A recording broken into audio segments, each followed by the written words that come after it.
একটি সুন্দর মানসিকতায় পারে একটি সুন্দর সমাজ উপহার দিতে।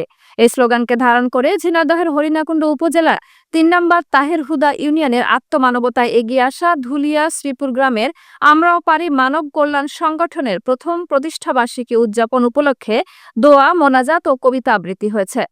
শুক্রবার ১৭ জানুয়ারি বিকাল ৩টায় শ্রীপুর সরকারি প্রাথমিক বিদ্যালয় মাঠে প্রাঙ্গণে আমরাও পারি মানব কল্যাণ সংগঠনের প্রথম প্রতিষ্ঠাবার্ষিকী উদযাপন উপলক্ষে অর্ধশতাধিক জেলা উপজেলা সহ বিভিন্ন এলাকা থেকে আসা ছোট বাচ্চা, শিক্ষক, কৃষক, শ্রমিক, ব্যবসায়ী ও এলাকার গণ্যমান্য ব্যক্তিবর্গের হাতে ফুলের তোড়া, গেঞ্জি বিতরণ ও অতিথিদের হাতে সম্মাননা ক্রেস্ট তুলে দেওয়া হয়।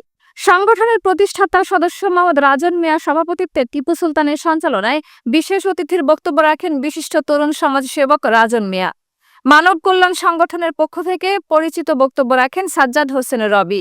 আমন্ত্রিত অতিথির মধ্যে বক্তব্য রাখেন ভবানীপুর ক্যাম্প ইনচার্জ শ্রী নির্মল কুমার, মাকসুদুল হক টিটু, প্রধান শিক্ষক আন্দুলিয়া মাধ্যমিক বিদ্যালয়, জাহাঙ্গীর হোসাইন, প্রধান শিক্ষক শ্রীপুর মাধ্যমিক বিদ্যালয়, আজিজুর রহমান, প্রধান শিক্ষক নারায়ণকান্দি মাধ্যমিক বিদ্যালয়।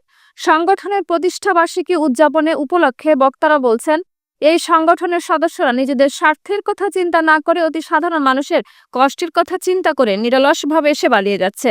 আর এই সেবা মানুষের মধ্যে আত্মমূল্যবোধ শেখায়। সংগঠনের সদস্যরা অল্প সময়ের মধ্যে সেবার মাধ্যমে এই ইউনিয়নে প্রতিটি মানুষের মন জয় করে নিয়েছেন। যদি ধর্নাঢ্য ব্যক্তিরা সংগঠনের দিকে আর্থিক অনুদান দিয়ে এগিয়ে আসেন, তাহলে সমাজে কোনো গরিব বা অসহায় মানুষ থাকবে না।